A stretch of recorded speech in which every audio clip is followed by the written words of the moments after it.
William Martin Vosseler was born on April 21st, 1984, and Charles Jason Vosseler was born on December 9th, 1982, in Exeter, New Hampshire, to parents Ruth Parker and Charles Martin Vosseler, Jr. In 1980, Charles Vosseler placed an ad in the Classified stating that he was a businessman who dreamed of living a simple life, and Ruth Parker found the ad intriguing enough to begin writing letters and having phone conversations with him for less than a year. Ruth then packed up and moved from Wisconsin to New Hampshire to marry him, but after 6 years of marriage and 2 children later, the couple divorced. Charles would often get the boys on the weekends, but on October 9, 1986, Charles told Ruth that he was taking the boys out of state for the weekend to visit relatives. William went by the nickname Billy, and little Charles went by the nickname CJ, and they were 2 and 3 years old respectively. Charles would never bring the boys home, and Ruth would never see her sons again. After leaving New Hampshire, he would call and tell her that they were in Connecticut visiting his aunt, and he would be extending his time with them until the following day. However, when they didn't return, she went to the real estate office where Charles worked and saw his employees packing up and leaving with boxes. The prior Friday, the day he picked up the boys, he had shut down the office and let all his employees go without her knowing. He had also taken every single picture she had of the boys so that she wouldn't have a picture to show authorities. He also took address books and credit cards and many of Ruth's belongings. He emptied their bank accounts and auctioned off a lot of things the family had in storage. When Ruth went to the authorities in Rochester, New Hampshire to tell them her children were kidnapped by their own father, she says detectives were hesitant to act. In the 1980s, parental kidnapping wasn't considered a serious crime. Ruth later determined that Charles had been planning to kidnap the boys for a long time. He had removed her name from their joint checking accounts and stopped the automatic payments to her car so that by the time of the abduction, she would be months behind on the payments and the car would be close to being repossessed. 6 weeks after the boys went missing, a family friend remembered that they had once taken home videos of CJ and Billy. The authorities were able to capture images from that video to use for posters and age progression images. In hindsight, Ruth says that prior to the kidnappings, Charles was behaving strangely, but she didn't notice at the time. For instance, Charles owned a horse that he loved, but Ruth says one time she went by the house and the horse was gone. She was told he had sold it to a neighbor. Ruth also remembers when they were married that Charles asked her to quit her job in social work because he said it would be best for the family and their efforts to live a simpler lifestyle. At the time it made sense, so Ruth went along with his request. Ruth believes he was trying to eliminate her support system and her income before he took off with the boys. Ruth also says that when friends called to talk to her, Charles would tell them she was unavailable and then hang up the phone. Charles Martin had been married twice before, and when he divorced his first wife, he told her she was lucky they had no children because he would have taken them away from her. A private investigator who has worked on the case believes Charles deliberately selected Ruth to bear his children with plans to keep the children for himself.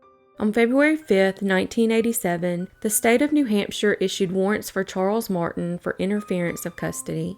On April 3, 1987, a federal warrant for unlawful flight to avoid prosecution was issued for him. In 1987, a woman who lived in Stilwell, Oklahoma, reported that she was seeing a man named Charles Wilson and that he had 2 boys. She later called the Child Find Hotline after noticing photos of the missing boys on a missing child poster that matched the children of Charles. But when the authorities arrived 9 days later, they could not arrest him because he had burned his house and his car and some belongings and fled. He was also known to have been in Oklahoma in December 2006, but there has been no indication of his, Billy, or CJ's whereabouts since then. Charles has ties to Connecticut, New Jersey, Oklahoma, Pennsylvania, and Florida, and sometimes goes by his nickname Charlie.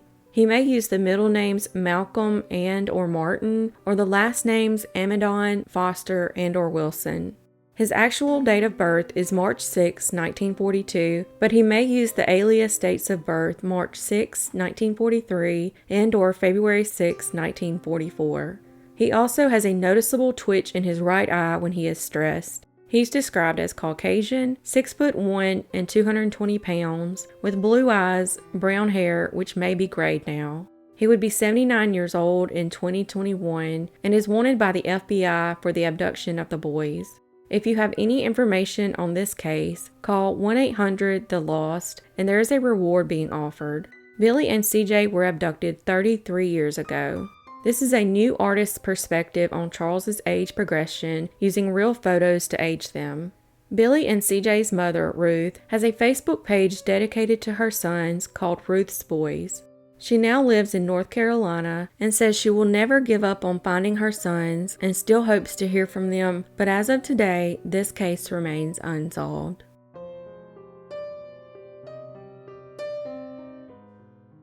Denise Robert was born on November 28, 1952, in Manchester, New Hampshire, and was the oldest of 12 children. She lived in Bedford, New Hampshire, in a quiet residential community. She loved to exercise and is described as sweet, energetic, creative, and lived life on her own terms. She had worked in advertising sales for the New Hampshire Union Leader since 1983, the state's largest newspaper.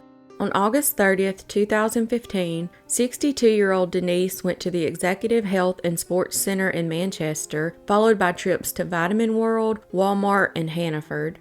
She drove her copper-colored Volvo to and from the stores before parking in the Brookside Congregational Church parking lot at the corner of Elm and Clark Streets. Investigators released a Walmart surveillance image of Denise to the public. She then went on her routine Sunday evening walk as she had done for years on Ray Street, located in the city's north end. That is when someone decided to take her life and shot her. Neighbors stated that they heard one gunshot and possibly a red or dark pickup truck driving away from the scene.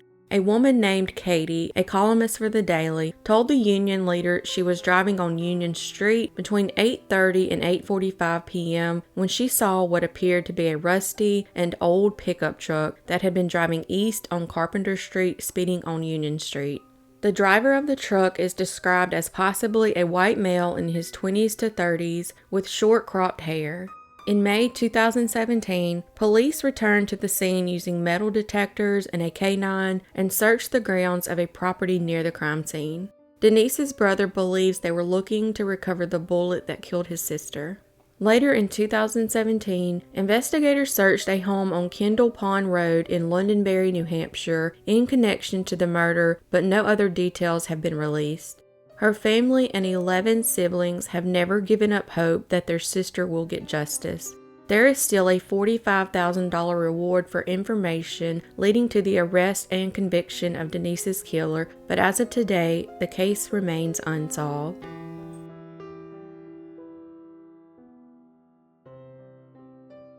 Michael Anthony McClain was born February 5, 1990, to Edward and Paula and is nicknamed Mike. He is described as funny, humble, and very kind. He went to Stamford High School in Connecticut and then earned a bachelor's degree in criminal justice from Hester College, which is now called Mount Washington College. In 2019, 29-year-old Mike lived in Manchester and was employed by Easter Seals New Hampshire, a nonprofit organization that provides resources for people with disabilities, veterans, and senior citizens. He was specifically working with autistic children. April 21, 2019, he went to the Tropical Lounge nightclub with a couple friends in Nashua, New Hampshire. While Mike and his friends were at the nightclub, there was an altercation in the parking lot as the club was closing between two women, one of whom Mike knew. Mike and the woman had been dancing prior to the altercation, and it is reported that her ex-boyfriend was also in the club at the time. Mike intervened in the altercation between the two women and tried to de-escalate the situation, but the crowd didn't disperse until the police arrived at 1:45 a.m. and he became separated from his friends. He was seen walking on East Hollis Street towards McDonald's. He then called his boss, Nicole, who is a friend of his, at 1:49 a.m. and said, "They're after me, more than one," and then the call ended. She tried calling him right back, but there was no answer. She attempted to call him once more and then sent him several texts, but he did not reply. He also sent 3 texts to a neighbor that read "help" at 1:55 a.m. and another text that was garbled and a third one that read "Eldridge Bro" at 2:15 a.m. The last text sent to his neighbor was sent at 2:27 a.m. Due to the garbled nature of the text, authorities believe he was using voice-to-text at the time, and the texts were possibly accidentally sent. Eldridge may have been a reference to an alley called Eldridge Street, which is near the nightclub. He was then seen at the McDonald's around 2:30 a.m. where he got something to eat. This is where his phone last pinged and the battery most likely died. He then was seen entering a Speedway gas station and asked to use the phone. He was last sighted on video surveillance entering and exiting a parking garage at the condo complex Riverfront Landing in the area of Bancroft Street and the Merrimack River at 3:30 a.m. His family believes he went to the condo complex to make it look as if he lived there by the people that were supposedly following him. He was not familiar with his surroundings, and the area he was in was considered very dangerous, especially at night. He was reported missing Monday morning by his roommate when he didn't come home to his apartment. It is not clear if he met with foul play or fell into the Merrimack River outside of the condo complex. His family is devastated and desperate for answers, and as of today, this case remains unsolved.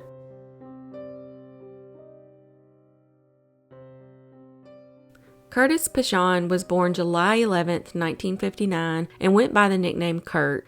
After graduating high school, he worked for a while as a police dispatcher, then joined the Army, where he served as a military police officer in Korea. In 1983, he joined the Concord Police Department in Concord, New Hampshire, after returning to the U.S. He was a police officer in Concord for 10 years, but had to retire from the job when he was diagnosed with multiple sclerosis in 1994. In 1998, he began working the graveyard shift as a security guard at Venture Corporation in Seabrook. The business manufactured plastic parts for automobiles, but has since shut down. The job had fewer physical requirements than a police officer's and didn't require him to carry a gun, which would have been difficult due to his limited mobility. At the time he got the new job, he was living at the Highland Inn, a residential motel on Highland Avenue in Hampton. His family stated that he rarely socialized and was often depressed as the result of his medical condition. On July 3, 2000, he bought a gun back from his father that he had sold to him several years earlier when he was having financial difficulties. He had a legal permit to carry the gun concealed and kept it loaded. The next day, he arrived at work at approximately 9:30 p.m., and his coworkers said he appeared to be in good spirits and was behaving normally at the time. His supervisor called and checked in with him at approximately 12 a.m., and there were no issues to report. Around the same time, there were reportedly 2 cars full of rowdy individuals parked at the Extramart across the street. Soon after, his vehicle caught fire in the parking lot, and he called the fire department after attempting to extinguish the fire himself. Firefighters stated that he appeared very calm, considering his car was a total loss and a lot of his belongings, including some of his most treasured possessions, were lost in the fire. It is unknown how the fire started, though investigators believe he may have started it accidentally or that it was started by criminals in order to provide a distraction while they committed a crime. However, his car contained no signs of accelerants or accidental ignition. About 3:20 a.m., an hour and a half after the fire was extinguished, the security supervisor for the factory talked with Kurt, who said he felt fine about it. The supervisor left him at 3:25 a.m. 20 minutes later, a worker arriving at the factory noticed that he wasn't at his station. Kurt's last entry in his logbook was placed at 2 a.m. upon the fire department's arrival at the scene. Several co-workers taking a break saw him walking around the factory at approximately 3:15 a.m. This was the last reported sighting of him.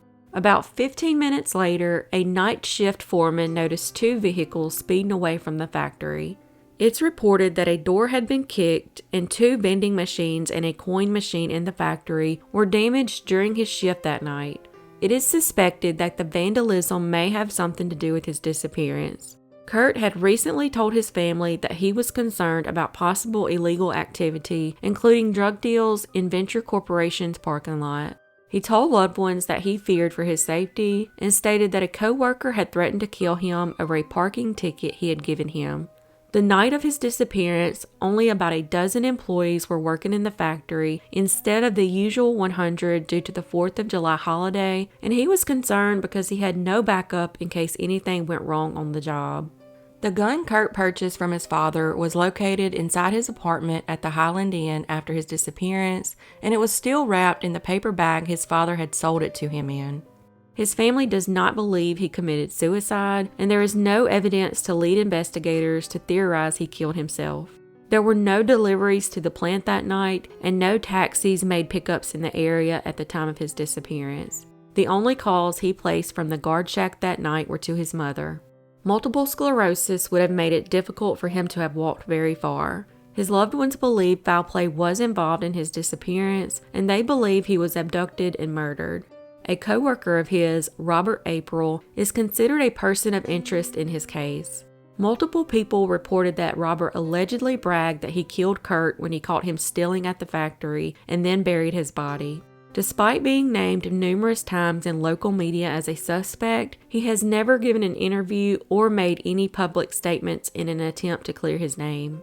He also refused a polygraph test when he was officially questioned by police. He has been in trouble with the law since, but in each case, he was either acquitted or the charges were dropped.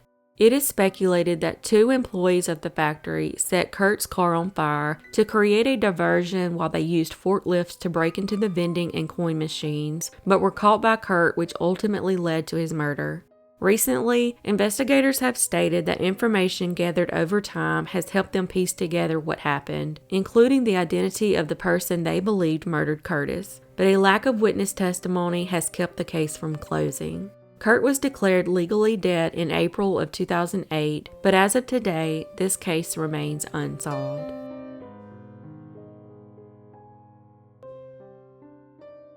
Bethany Ann Sinclair was born October 15, 1985, and nicknamed Beth. She and her mother, Tina Sinclair, lived with Tina's boyfriend, Eugene Van Bowman Jr., on Mountain Road in Chesterfield, New Hampshire in 2001. Eugene goes by his middle name, Van. According to reports filed by Chesterfield police officers, several visits were made to the residence for domestic incidents while Beth and Tina lived there. One time, Van allegedly doused Tina in kerosene and attempted to ignite it, but was never charged with the crime. 15-year-old Beth and her mother, 34-year-old Tina, were reported missing on February 10, 2001. But according to Van, they were last seen 6 days earlier. Van told police that he and Tina had an argument the day before, and he left the house only to return 2 hours later to find Tina and Beth and some of their belongings gone. However, their beloved 15-year-old cat and Tina's vehicle were still at the residence. Van told police that the car had a flat tire and they must have called for a ride. The last known person to talk to Beth was her boyfriend. They talked on the phone the night before they disappeared from 11:30 p.m. to midnight and made plans for Valentine's. Someone called Keene High School on February 5th, the day after they disappeared, to report Beth was sick and would miss school. Authorities are uncertain of the caller's identity, but stated the employee believed it to be a woman's voice. Tina's sister, Sharon Gary, said that she had been concerned for Beth's safety because Van had been charged with molesting his 8-year-old daughter years prior in 1991, but it would be 10 years before he would face charges. Sharon had pleaded with her sister to allow Beth to come live with her in Connecticut to keep her away from him. He pleaded guilty to the crime the same year Beth and Tina went missing. He was released on parole, but arrested again after violating his parole. Sadly, Sharon and Tina had an argument in October of 2000 regarding the situation and had not spoken since that time. According to Sharon, Tina said that she would get herself out of the relationship with Van, but that never happened. Sharon does not believe that Tina left of her own accord with Beth in February 2001. At the time, Tina had just graduated from cosmetology school and dreamed of opening her own beauty salon.